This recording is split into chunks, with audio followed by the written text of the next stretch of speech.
وقال الله تعالى في قرآن المجيد أعوذ بالله من الشيطان الرجيم بسم الله الرحمن الرحيم يا أيها الذين آمنوا اتقوا الله ولتنظر نفس ما قدمت لغد واتقوا الله إن الله خبير بما تعملون صدق اللہ العظیم۔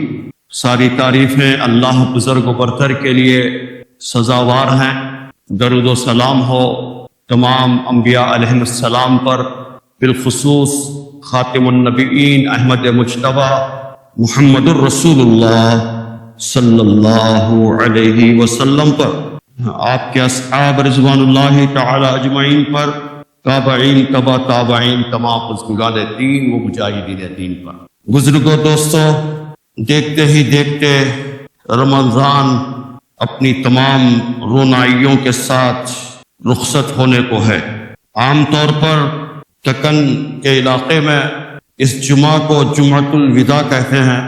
ایسی کوئی اصطلاح شریعت میں اور تاریخ میں نہیں پائی جاتی، لیکن چونکہ یہ وداعی جمعہ ہے، پھر اس کے بعد ہماری زندگیوں میں یہ آئے گا یا نہیں، غالباً اسی وجہ سے اس جمعہ کو جمعۃ الوداع کہتے ہوئے ہمارے دکن کے بزرگوں نے اس کا اہتمام کیا ہے۔ لیکن اس کا بہت بڑا اہتمام کرنا اور اس کو کچھ اور بڑی چیز سمجھنا، یہ شریعت میں مداخلت ہے، یہ پسندیدہ نہیں ہے۔ البتہ اس جمعہ کو ہم جمعۃ الجائزہ، جمعۃ الاحتساب اگر ہم قرار دیں تو یقیناً یہ ہمارے لیے بہت ہی مناسب اور موضوع ہوگا۔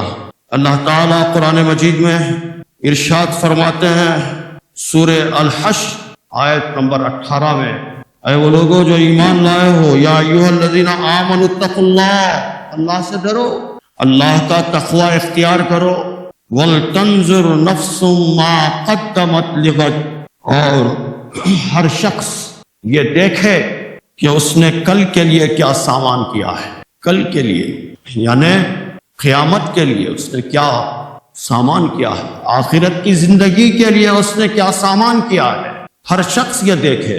ان اللہ خبیر بما تعملون، اللہ تعالیٰ ہر چیز سے واقف ہے، جو کچھ تم کرتے ہو اس سے وہ واقف ہے۔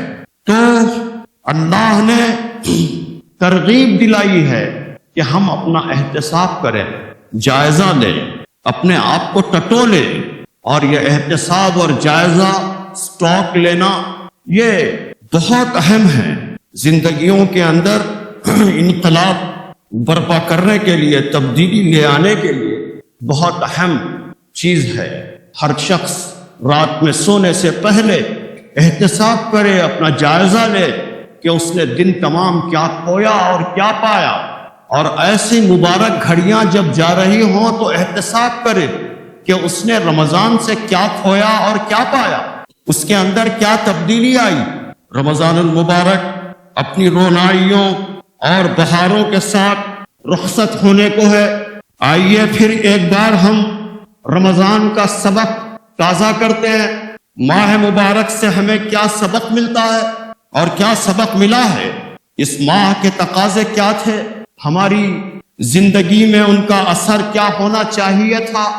آئیے ہم اپنا احتساب کریں اور اپنی عملی زندگی کو اس کے آئینے میں دیکھ کر اسے سنوارنے کی کوشش کریں، اس کو درست کرنے کی کوشش کریں، اس کے اندر اگر کوئی کوتاہیاں اور کمیاں پائی جاتی ہیں تو اس کو نکالنے کی کوشش کریں۔ ہمیں اپنا احتساب کرنا چاہیے، جائزہ لینا چاہیے۔ کیا جائزہ لینا چاہیے کہ کیا ہم نے رمضان میں توبہ کر لی ہے، اس کا جائزہ بے حد ضروری ہے۔ کیا ہم نے رمضان میں پوری نمازیں جماعت کے ساتھ میں ادا کی ہیں؟ کیا رمضان میں ہم نے موت کے بعد آنے والی زندگی کے لیے کچھ سامان کیا ہے؟ کیا ہم نے غصب شدہ مال حقداروں کو واپس کر دیا ہے؟ آئندہ لوٹ کسوٹ نہیں کریں گے، کیا اس کا عہد ہم نے کر لیا ہے؟ کیا اپنی بری اور خراب حرکتوں سے ہم باز آ گئے ہیں؟ کیا ہم نے لوگوں کے ساتھ اچھا برتاؤ کرنا شروع کر دیا ہے؟ لوگوں سے کم از کم مسکرا کر بات کرے، اچھا برتاؤ کرے۔ کیا ہم نے برتاؤ اچھا کرنا شروع کر دیا ہے؟ اور کیا ہم نے صلہ رحمی شروع کر دی ہے؟ غریب نادار رشتہ داروں کے ساتھ میں ہمدردی کرنے، غم گساری کرنے، ان کے کام آنے کو صلہ رحمی کہتے ہیں۔ کیا ہم نے صلہ رحمی کرنا شروع کر دیا ہے؟ یا غریب رشتہ دار گھر پر آتے ہیں تو وہ سمجھتے ہیں آج بھی آ گئے پیسے مانگنے کے لیے، آ گئے کھانے کے لیے؟ کہیں ایسا تو نہیں ہے؟ اس کا جائزہ لینے کی ہم کو ضرورت ہے۔ کیا ہم اپنے والدین کے ساتھ حسن سلوک کرنا شروع کر دیے ہیں، یا یہ منصوبے بنا رہے ہیں کہ والدین کو کہیں اولڈ ایج سینٹر کو بھیج دیں اور ہاتھ جھاڑ لیں؟ کیا کہیں ایسا تو نہیں ہے؟ اس کا جائزہ لینے کی ضرورت۔ کیا ہم نے رمضان میں امر بالمعروف و نہی عن المنکر کے فریضے کو انجام دینا شروع کر دیا ہے، جو مسلمانوں کی بنیادی ڈیوٹی ہے؟ اس ڈیوٹی کو انجام نہ دینے کے نتیجے میں، اس فریضے کو انجام نہ دینے کے نتیجے میں ہمارے اندر بہت سی خرابیاں آ گئی۔ ہم اپنے منصبی فریضے کو بھلا دیے ہیں۔ ہم دنیا کے اندر کیوں آئے تھے، ہم دنیا کے اندر ہم کو کیوں بھیجا گیا تھا، اس کو ہم نے فراموش کر دیا۔ کیا ہم نے امر بالمعروف و نہی عن المنکر کا فریضہ انجام دینے کا آغاز رمضان میں کیا ہے؟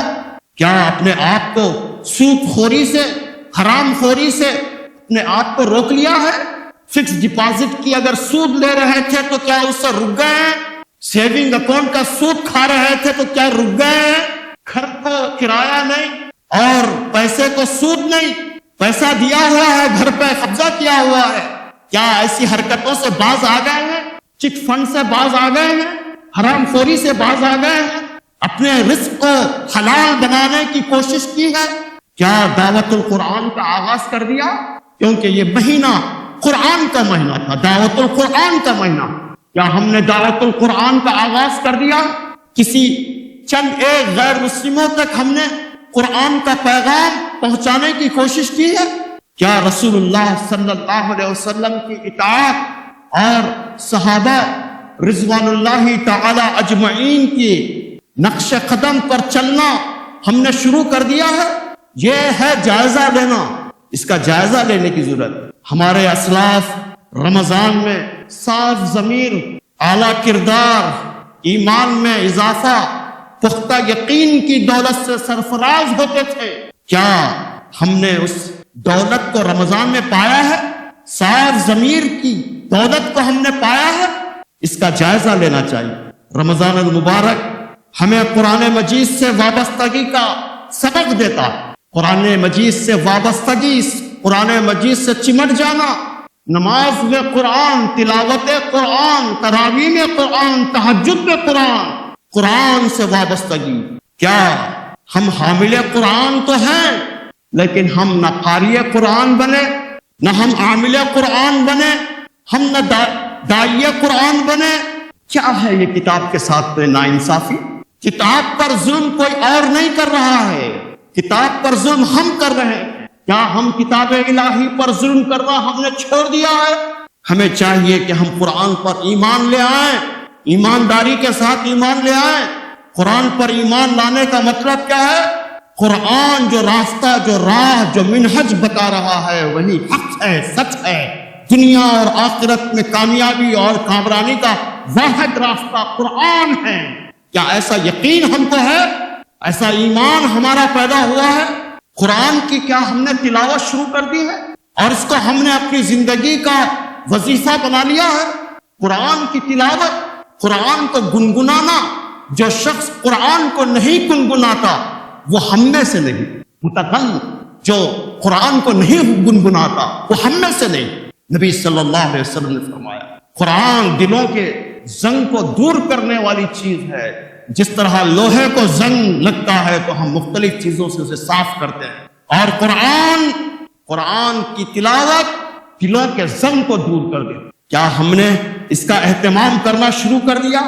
کیا قرآن کو ہم نے سمجھ کر پڑھنا شروع کیا؟ کیا کم از کم ایک مرتبہ ترجمے کے ساتھ اس پورے رمضان کے اندر قرآن کو ہم نے پڑھا؟ نماز کے اندر پڑھی جانے والی جو سورتیں ہیں اس کی تفسیر ہم نے پڑھ لی ہے، اس کو سمجھنے کی ہم نے کوشش کی ہے؟ تاکہ نماز کے اندر سرور حاصل ہو سکے، نماز کے اندر اللہ سے تعلق مضبوط سے مضبوط ہو سکے؟ کیا اس کا اہتمام ہم نے کیا ہے؟ کیا ہم نے قرآن پر عمل کرنا شروع کر دیا ہے؟ قرآن پر عمل، قرآن کہتا ہے کہ تم پورے کے پورے اسلام میں داخل ہو جاؤ، یا ایھا الذین آمنوا ادخلوا فی السلم کافہ، تم پورے کے پورے اسلام میں داخل ہو جاؤ۔ کیا ہم پورے کے پورے اسلام کے اندر داخل ہو گئے؟ قرآن کہتا ہے کہ سود خوری نہ کرو، حرب من اللہ ورسولہ، اللہ اس کے رسول کا اعلان جنگ ہے ان لوگوں کے خلاف میں جو سود خور ہیں۔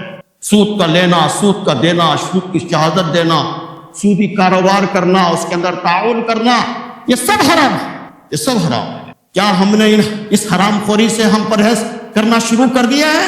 قرآن نے کہا کہ تم زنا کے قریب بھی نہ پھٹکو، وہ بہت برا کام ہے، برا راستہ ہے۔ آنکھ کا زنا، کان کا زنا، زبان کا زنا، دل کا زنا، کیا اس سے ہم رک گئے ہیں، باز آ گئے ہیں؟ پورنوگرافی سے ہم باز آ گئے ہیں، ریل سے ہم باز آ گئے ہیں، ننگی اور نیوڈ قسم کے فوٹوز سے ہم باز آ گئے ہیں؟ کیا ہم نے پرہیز کرنا شروع کر دیا ہے؟ اس کا جائزہ بہت ضروری ہے۔ کیا بندگان خدا تک قرآن کو پہنچانے اور اس کے پیغام کو پہنچانے کا کام شروع کر دیا ہے؟ کیا قرآنی معاشرہ تشکیل دینے کی کچھ کوشش ہم نے کی ہے؟ قرآنی معاشرہ کیا ہے؟ قرآنی معاشرہ یہ ہے کہ ہم سب لوگ مل کر، یہ چند ایک کالونیز کے سارے لوگ مل کر ایک بڑے میدان میں جمع ہوں، عورتیں، بچے، مرد، پڑھے لکھے، کم پڑھے لکھے، سب اس بات کا جسرانہ فیصلہ کریں کہ ان بستیوں کے اندر، ان کالونیوں کے اندر قرآن کے خلاف میں کچھ نہیں ہوگا، ہم قرآن پر عمل کریں۔ تو کیا ہوگا؟ اس کا نتیجہ یہ ہوگا کہ لوگوں کے اندر سلام ہی سلام ہوگا، محبت ہوگی، الفت ہوگی، اور ایمانداری ہوگی، دیانتداری ہوگی، جو اصل پہچان ہے، اصل پہچان ہے مسلمان کی ایمانداری اور دیانت۔ نماز نہیں ہے، گتھے نہیں ہے اصل پہچان، نماز کے گتھے نہیں ہے، بلکہ اصل پہچان تو دیانتداری اور امانت داری۔ تو ہم جب قرآنی معاشرہ اس طرح کا بنائیں گے تو وہاں پر نیوڈ اور ننگے قسم کے پوسٹرز نہیں لگیں گے، وہاں پر امر بالمعروف نہی عن المنکر کا فریضہ شروع ہو جائے گا، وہاں پر نوجوان چوراہوں پر اور چبوتروں پر بیٹھ کر حوا کی بیٹیوں کو نہیں گھریں گے، وہاں پر ایک باپ اپنی بیٹی کو کالج اور اسکول بھیج کر اطمینان کا سانس لے گا، وہاں پر ایک پڑوسی دوسرے پڑوسی کو نہیں ستائے گا، ایک کرایہ دار دوسرے کرایہ دار کو نہیں ستائے گا، ایک پڑوسی دوسرے پڑوسی کے گھر کے سامنے کچرا نہیں ڈالے گا، ایک پڑوسی دوسرے پڑوسی کے گھر کے سامنے نالی نہیں نکالے گا، ایک پڑوسی دوسرے پڑوسی پر جھوٹے مقدمات دائر نہیں کرے گا، اور وہ معاشرہ ایسا ہوگا جس میں دلہنیں نہیں جلیں گی، دلہے نہیں بکیں گے۔ کیا ہم نے ایسا معاشرہ قائم کرنے کی کوشش شروع کر دی ہے؟ اور وہ قرآنی معاشرہ ایسا ہوگا کہ وزن چیز کوئی بوڑھا شخص لے کر جا رہا ہو کالونی میں سے، بستی میں سے، تو کئی جوان ہاتھ آگے بڑھ کر کہیں گے کہ چچا جان، خالو جان، آپ ہم کو یہ وزن دے دیجیے، آپ کا گھر ہم کو معلوم ہے، ہم پہنچا دیتے ہیں، ہم کہے کے لیے۔ یہ وہ معاشرہ ہوگا، یہ وہ معاشرہ ہوگا اگر کسی کا انتقال ہو جائے تو سب لوگ تجہیز و تکفین کے اندر شریک ہوں گے۔ آپ تو مر گیا، کسی کا انتقال ہو گیا، ڈیرا لگنے تک معلوم نہیں ہوتا، بلکہ ہم جمع بھی نہیں ہوتے، آتے بھی نہیں۔ ہماری حالت تو کووں اور بندروں سے بھی بدتر ہو گئی، کووں سے بھی۔ کوا اگر ایک مر جاتا ہے تو سینکڑوں ہزاروں کوے جمع ہو جاتے ہیں، ایک بندر مرتا ہے تو سینکڑوں بندر جمع ہو جاتے ہیں۔ آج سے 45 سال پہلے میں نے بندروں کو دفنانے کا منظر دیکھا، بندر جمع ہوتے ہیں، بڑا بندر جمع ہوتا ہے اور روتے بھی ہیں۔ ہم بندروں سے بھی گئے گزرے ہو گئے۔ دوستو، کسی کا انتقال ہو جائے تو تجہیز و تکفین میں شریک ہوں گے، بڑے اپنے طور پر پرسہ دیں گے، چھوٹے اپنے طور پر پرسہ دیں گے، کہیں گے کہ خالہ جان، خالو حضرت ہمارے مسجد قطب شاہی کے وہ مصلی تھے، وہ چلے گئے، کل ہم کو بھی جانا ہے، معلوم نہیں کب جائیں گے، لیکن خالہ جان، خالو حضرت کے انتقال کے نتیجے میں آپ کو پریشان ہونے کی ضرورت نہیں ہے، آپ کو لوگوں کے گھروں میں پوچھا مارنے، جھاڑو دینے، برتن دھونے کی ضرورت نہیں ہے، کپڑے دھونے کی ضرورت نہیں ہے۔ آپ کے بچوں کی پرورش کے لیے ہم نے مسجد میں ایک اسلامی بیت المال قائم کر رکھا ہے، اس سے وظیفہ جاری کیے دیتے ہیں۔ یہ ہے اسلامی معاشرہ، قرآنی معاشرہ۔ کیا مسلمانوں نے اس کی طرف قدم آگے بڑھایا ہے؟ جب تک ہم اس طرح کے ماڈرن معاشرے نہیں بنائیں گے، اس وقت تک ہم لوگوں کو چلتا پھرتا ہوا قرآن نہیں بتا سکیں گے۔ ہمارے پاس تو اقتدار نہیں ہے، کم از کم یہ کام تو ہم کر سکتے ہیں، سوسائٹی کو چینج کرنے کا ہم کام کر سکتے ہیں۔ دوستو، قرآن کو کیا زمین پر نافذ کرنے کی ہم نے کوشش کی ہے؟ قرآن مجید کے احکامات زمین پر نافذ ہو۔ قرآن کے احکامات صرف ممبر سے ہی نہیں، محراب سے ہی نہیں، بلکہ پارلیمنٹ سے، اسمبلی سے، سپریم کورٹ اور ہائی کورٹ سے نکلے۔ کیا اس کی کوئی کوشش ہم نے کی ہے؟ قرآن کیا اس لیے آیا ہے کہ وہ ادیان باطلہ کے ساتھ میں دب کر ادیان باطلہ کی دی ہوئی گنجائشوں اور ادیان باطلہ کے دیے ہوئے کنسیشنز اور رعایتوں کو کام میں لاتے ہوئے، اس کی چاکری کرتے ہوئے دین پر عمل کرنے کے لیے آیا ہے؟ یہ اس نے جس کی اجازت دے دی وہ کر رہے ہیں، اور جس کی اجازت دے دی نہیں کر رہے ہیں۔ کیا اس لیے آیا؟ نہیں، یہ اس لیے آیا ہے وَيُظْهِرَهُ عَلَى الدِّينِ كُلِّهِ وَلَوْ كَرِهَ الْمُشْرِكُونَ۔ اے نبی صلی اللہ علیہ وسلم، ہم نے یہ کتاب آپ کے ساتھ میں، آپ کے اوپر حق کے ساتھ میں نازل کیا ہے، تاکہ آپ اس کو لے کر ادیان باطلہ پر چھا جائیں، چاہے مشرکوں کو کتنا ہی ناگوار ہو جائے۔ 3 مرتبہ یہ آیت آئی ہے قرآن مجید۔ دوستو، کیا ہم نے اس کی طرف کچھ پہل کی ہے؟ رمضان المبارک ہمیں مواسات، غم گساری کا سبق ملتا ہے رمضان سے ہم کو۔ کیا ہمارا دل نرم ہوا ہے؟ مواسات کا ہم نے کام کیا ہے؟ رمضان ہمیں اوقات کی پابندی اور اس کے انضباط کا سبق ہم کو دیتا ہے۔ رمضان اوقات کی پابندی دیکھ رہے ہیں، کھجور ہاتھ پہ لیے ہوئے ہیں اور ایک دوسرے کی صورت دیکھ رہے ہیں، سیرن ہو رہی، کیا پابندی ہے؟ کیا ہو جاتی ہے یہ پابندی جب ہم شادیاں کرتے ہیں؟ کیا ہو جاتی ہے یہ پابندی جب ہمارے شادی خانے آباد ہوتے ہیں؟ کیا ہو جاتی ہے؟ کیوں مسلمان ایسا ڈغلا ہو گیا ہے؟ ڈیولزم اس کے اندر آ گیا، کیوں اس کے اندر یہ کمزوری اور اضمحلال آ گیا ہے؟ ضرورت اس بات کی ہے کہ ہم ٹائم مینجمنٹ سے کام لیں، اوقات کی پابندی کریں، نماز، روزہ سب ہم کو وقت کی پابندی کا سبق دیتا ہے۔ آج سے ہم وقت کی پابندی کے پابند ہو جائیں، وقت کی حفاظت کریں۔ وقت بہت بڑی دولت ہے، قیمتی چیز ہے، گیا وقت پھر ہاتھ آتا نہیں۔ وقت کی زندگی ہے، اللہ تعالیٰ کی بڑی نعمت ہے، اس کی قدر کریں، اسی سے ہم کو فلاح ملے گی۔ روزہ ہمیں اس بات کا عادی بناتا ہے کہ ہم اپنی خواہشات پر اللہ کی خوشنودی کو غالب رکھنا سیکھیں۔ ہر چیز کے اندر ہم یہ دیکھتے ہیں کہ اللہ کیا پسند کرتا ہے، کس چیز کی پابندی ہے، ہر چیز کے اندر، ہر معاملے کے اندر ہم اس بات کی کوشش کرتے ہیں۔ روزہ کیا سکھاتا ہے؟ روزہ ہمیں سکھاتا ہے کہ ہم رب چاہی زندگی کیسے گزارے، رب چاہی زندگی کیسے گزارے، من مانی زندگی کو چھوڑ دیں، من چاہی زندگی کو چھوڑ دیں۔ بہت من چاہی زندگی گزاری، دل بولے مور، یہ زندگی چھوڑ دیں۔ یہ نفس پرستی کی زندگی ہے، خدا پرستی کی زندگی ہم اختیار کریں، اور پھر ہم اللہ کی خوشنودی کے لیے جد و جہد کرتے رہیں۔ روحانی اعتبار سے ہمارے اندر تبدیلی آئے۔ اگر ہم نماز کے پابند نہیں تھے تو ہم نماز کے پابند بن جائیں، ہم جماعت کے پابند نہیں تھے تو ہم جماعت کے ساتھ میں نماز پڑھنے کے پابند بن جائیں، اور اگر ہم روزانہ احتساب کرنے نہیں کرتے تھے تو روزانہ احتساب کرنے والے بن جائیں۔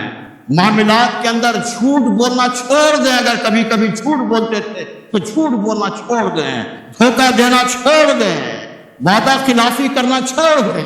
بہت بڑا گناہ ہے وعدہ خلافی، اس کے اندر وعدے کی پاسداری نہیں، اس میں دین ہی نہیں، دین کی چاہے کتنی لمبی داڑھی رکھ لے، وہ دین ہی نہیں اس کے اندر جس میں وعدے کی پاسداری نہیں۔ اور پھر اگر کوئی بیٹا والد کا نافرمان تھا تو وہ والدین کا فرما بردار بن جائے، اور کوئی باپ اپنے بیٹے پر ظلم کرتا تھا تو ظلم کرنا چھوڑ دے۔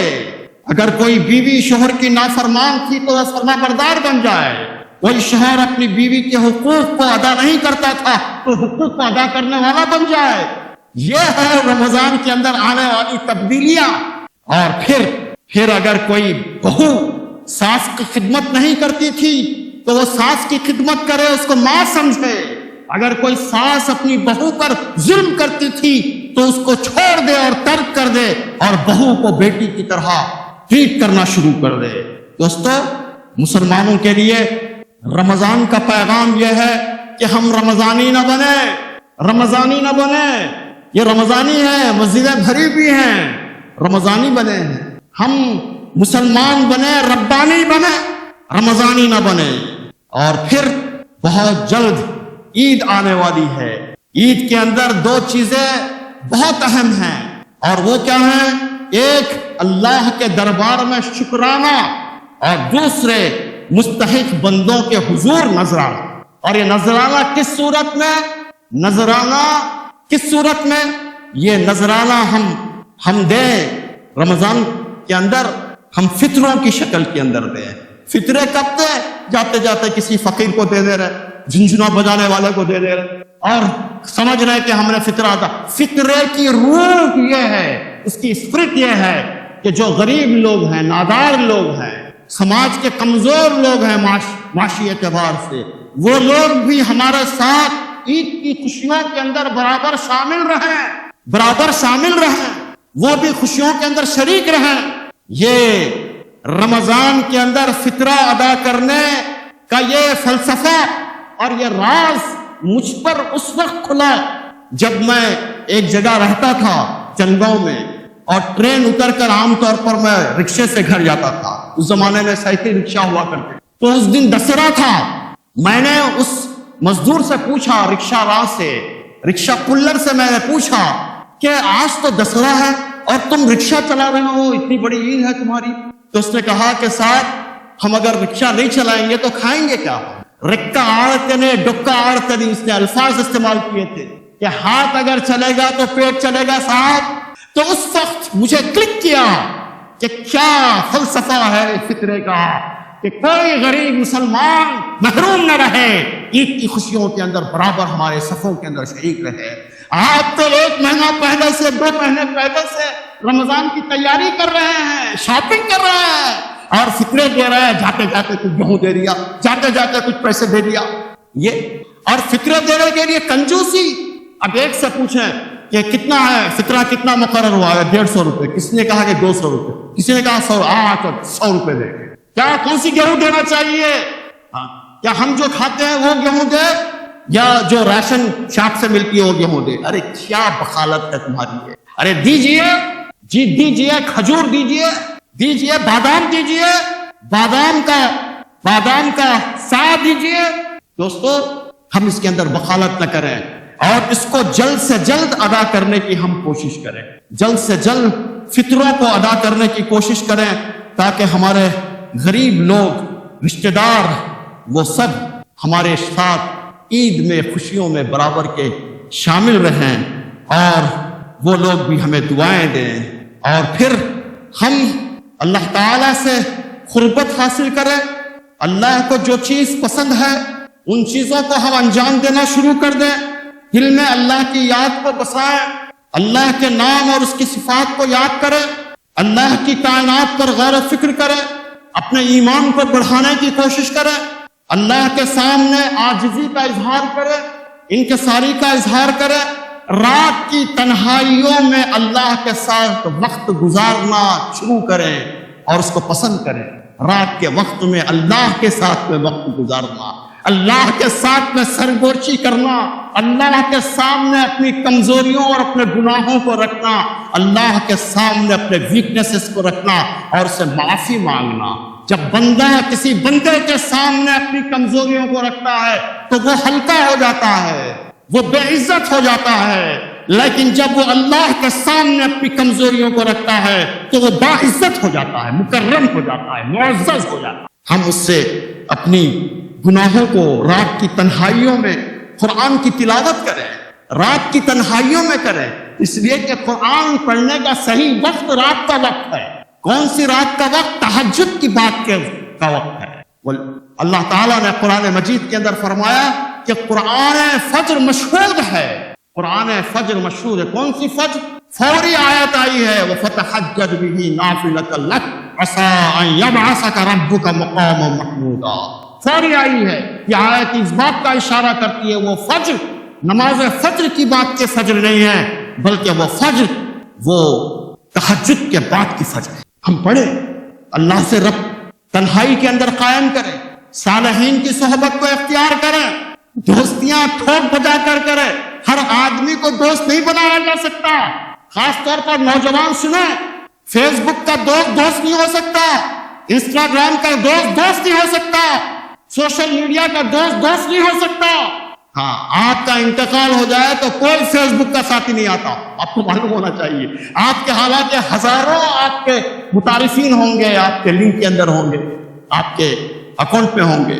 دوستو، ان گناہوں سے دور رہنا جن سے اللہ سے دوری پیدا ہو، اور پھر اللہ سے تعلق کو قائم کرے. قرآن مجید میں سورہ بقرہ میں جہاں پر رمضان کے احکامات بیان ہوئے، رمضان کے احکامات ایک ہی جگہ تسلسل کے ساتھ بیان ہوئے ہیں قرآن میں. اچانک یہ آیت آ گئی. ایسا معلوم ہوتا ہے کہ یہ آیت اس سے کوئی لنک نہیں رکھتی.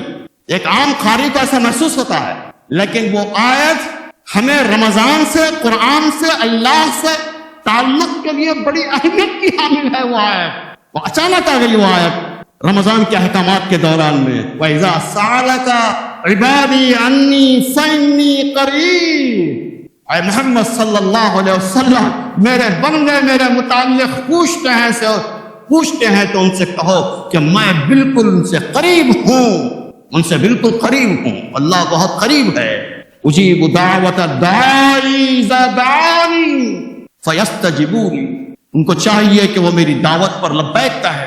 دوستو، یہ اللہ تعالیٰ کے ساتھ میں قرب کے لیے اسی ماہ میں اعتکاف ہے.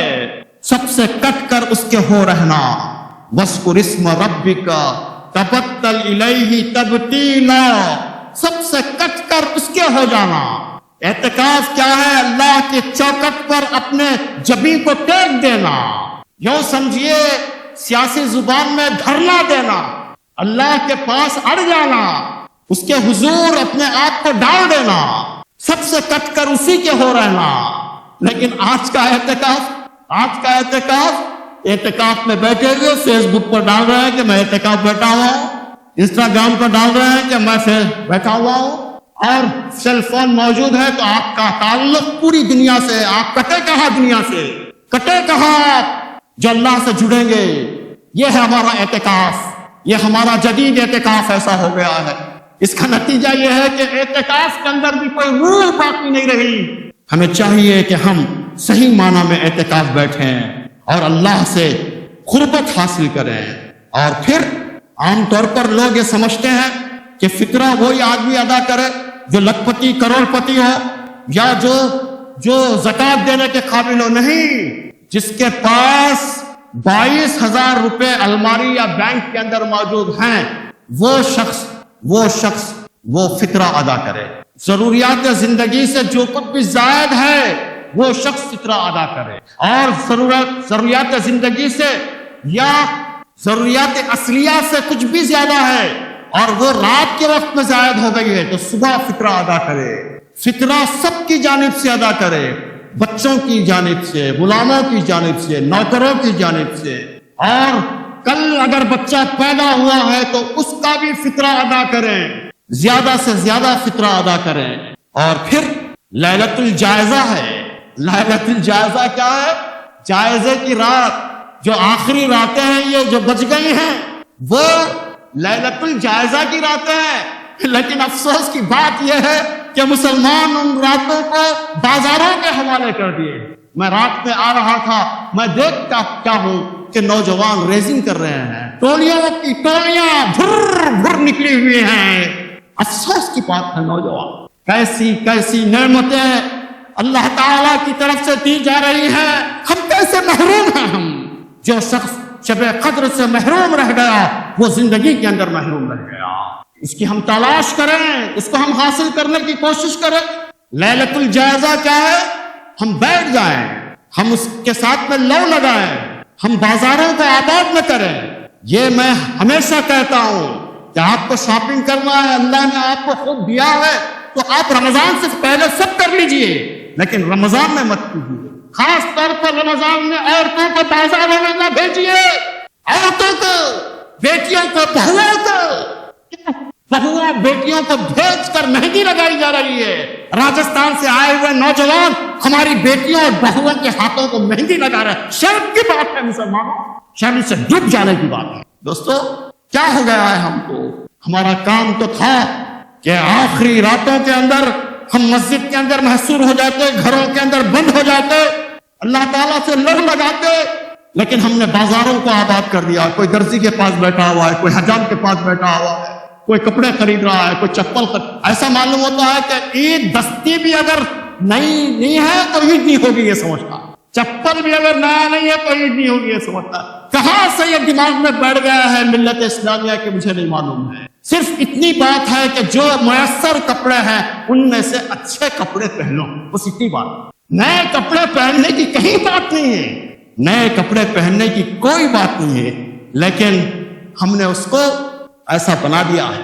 ہمارے جو بزرگان دین تھے وہ آخری دنوں کے اندر محصور ہو جاتے، کمرہ بند کر لیتے. حضرت عمر فاروق رضی اللہ تعالیٰ عید کی رات میں کمرہ بند کر کر رو رہے تھے، اللہ کی یاد میں رو رہے تھے، گڑ گڑا رہے تھے. حضرت ابو ہریرہ رضی اللہ تعالیٰ عنہ پہنچے اور پہنچ کر کہا کہ اے امیر المومنین، لوگ تو خوشیاں منا رہے ہیں، تیاریاں کر رہے ہیں عید کی، آپ رو رہے ہیں. تو حضرت عمر رضی اللہ تعالیٰ نے فرمایا کہ اگر لوگوں کو معلوم ہوتا تو وہ خوشیاں کم مناتے اور روتے زیادہ، پھر رونا شروع کر دیں. دوستو، حضور صلی اللہ علیہ وسلم عید کے لیے جا رہے تھے. غریبوں سے، یتیموں سے، مسکینوں سے کیسا تعلق رکھنا چاہیے. عید کے لیے جا رہے تھے. حسن اور حسین کھاندوں پر بیٹھے ہوئے تھے. ایک بچے نے، مغموم بچے نے کہا کاش میرا بھی کوئی ہوتا. تمام بچے کھیل رہے تھے، یہ بچہ کونے میں بیٹھا ہوا تھا، افسردہ بیٹھا ہوا تھا. نبی صلی اللہ علیہ وسلم نے اس بچے سے پوچھا کہ کیا بات ہے بیٹے، تم دوسرے بچوں کے ساتھ کھیلتے نہیں؟ اس نے کہا کہ میں یتیم ہوں، میرے سر پر ہاتھ رکھنے والا کوئی نہیں ہے. اور نبی صلی اللہ علیہ وسلم نے اسی وقت اپنے پیارے نواسوں کو کھانگوں سے اتارا اور اس بچے کو گلے سے لگایا اور گھر لے گئے، نہلایا دہلایا، اچھے کپڑے پہنائے، کھلایا، اور پھر پوچھا کہ بیٹے کیا تم اس بات کو پسند نہیں کرو گے کہ محمد صلی اللہ علیہ وسلم تمہارا باپ ہو جائے اور عائشہ تمہاری ماں ہو جائے؟ وہ بچہ رونے لگا. یہ تھا تعلق یتیموں کے ساتھ میں، یتیموں کے ساتھ. بنو امیہ کے دور میں حضرت عمر بن عبد العزیز، جس کو عمر ثانی بھی کہا جاتا ہے، وہ معتکف تھے، اعتکاف میں بیٹھے ہوئے تھے، آخری دن تھے، اور شہر کے اندر بچے نئے نئے کپڑے لا کر ناچ رہے تھے، کود رہے تھے. لیکن امیر المومنین کے گھر میں بچے پھٹے پرانے کپڑوں کے اندر تھے. بچوں نے مطالبہ کیا کہ ہم کو بھی کپڑے چاہیے. تو ماں نے، فاطمہ تھا ان کا نام، ماں نے باپ کو کہلوا بھیجا، امیر المومنین کو، وقت کے بادشاہ کو، لاکھوں مربع میل کے بادشاہ، ان کو کہلا بھیجا کہ بچوں کے لیے کچھ انتظام کر دیجیے، نئے کپڑوں کا انتظام کر دیجیے. تو انہوں نے کہا کہ میرے پاس اس کی گنجائش نہیں ہے، میرے پاس اس کی سکت نہیں ہے.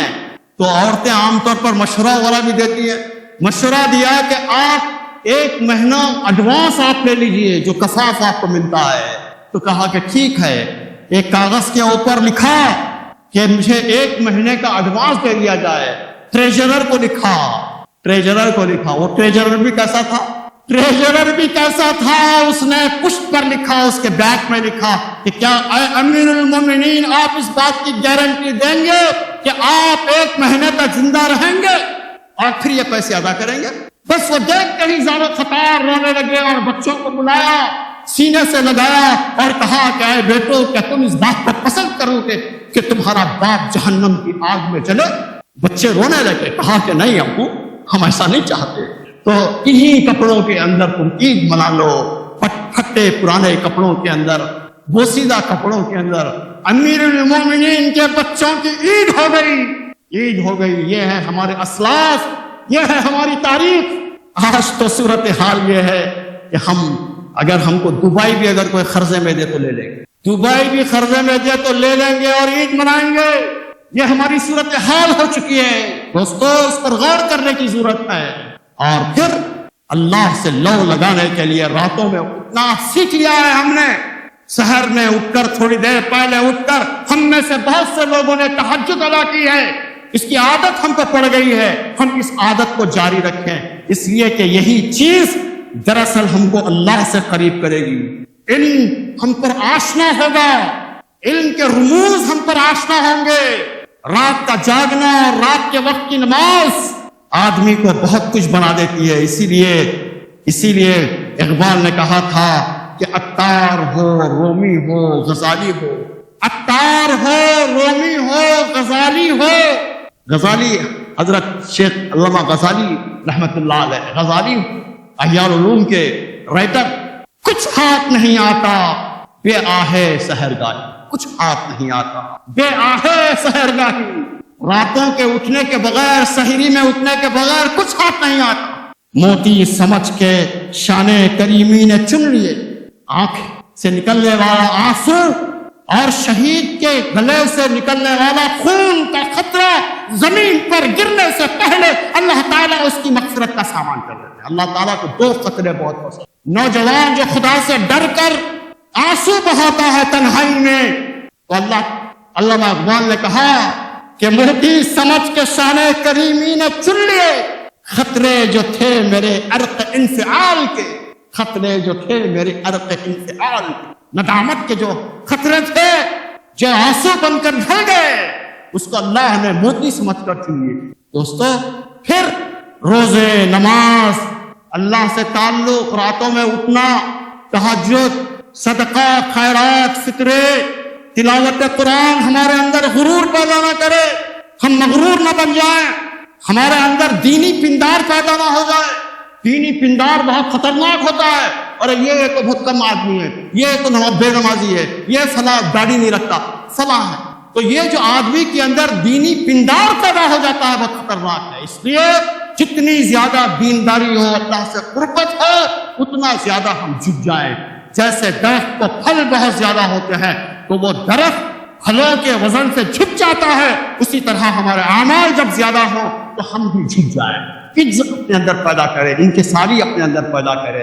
شیوے عاجزی کو نہ چھوڑ اے امجد، شیوے عاجزی کو نہ چھوڑ اے امجد، یہ وہ شے ہے جو خدا کے پاس ملے۔ اللہ تعالی ہمیں عجز اور انکساری کے ساتھ، اللہ ہمیں اپنے قرب عطا فرمائے۔ اللہ ہمارے روزوں کو، ہمارے نمازوں کو قبول فرمائے۔ جو مظلوم مسلمان ہیں اللہ تعالیٰ ان کی مدد فرمائے، فلسطینی بھائیوں کی مدد فرمائے۔ اللہ تعالیٰ ظالموں کو پکڑ لے، ظالموں کو ظلم سے روکے۔ جو لوگ بھی اس دنیا کے اندر ظلم کر رہے ہیں، جو مظلوم مسلمان اس کو آج تک برداشت کرتا رہا ہے، اللہ تعالیٰ ان کو اگر توفیق دینا ہے تو توفیق دیجئے، ورنہ ان کو نیست و نابود کر دیجئے، ان کو تلپٹ کر دیجئے، انہیں غارت کر دیجئے۔ وقف ترمیمی بل زبردستی لایا جا رہا ہے، اسی لیے میں یہ کالی پٹی آج بناؤں۔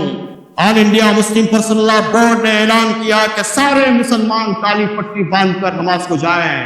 اگر آپ کو موقع ہے تو اب بھی پڑھ لیجئے۔ اور آج یہ احتجاج ہم کو کرنا ہے، ایک جمہوری طرز سے احتجاج کیا جا رہا ہے، کیونکہ ہم بہت نرم نوالا ہیں، کیونکہ ہم روڈوں پر نہیں آ سکتے۔ اگر آ جائے تو یو پی اے کا قانون لگا دیں گے ہم پر، ہم کو مختلف قسم کے مقدمات دائر کر دیں گے۔ ارے یہ کام وہ سرداریوں کے ساتھ میں نہیں کر سکتے، یہ کام وہ کسانوں کے ساتھ میں نہیں کر سکتے، وہ کام مسلمانوں کے ساتھ میں کریں گے۔ اور احتجاج بھی کر رہے ہیں تو بڑے ڈر کر کر رہے ہیں، خوف زدہ ہو کر کر رہے ہیں، خوف کی نفسیات کے ساتھ میں کر رہے ہیں۔ دوستو، اللہ تعالیٰ ظالموں کو اور ظالم حکومت کو، اللہ تعالیٰ شرک کو برداشت کر سکتا ہے، کفر کو برداشت کر سکتا ہے، اور برداشت کرنے کا انگیز کرتا رہا ہے، لیکن ظلم کو کبھی برداشت نہیں کرتا۔ ظلم کی ٹہنی کبھی پھلتی نہیں، ناؤ کاغذ کی کبھی چلتی نہیں۔ اللہ تعالیٰ ان لوگوں کو دیکھ لے اور اللہ تعالیٰ ان کے لیے کافی ہو جائے۔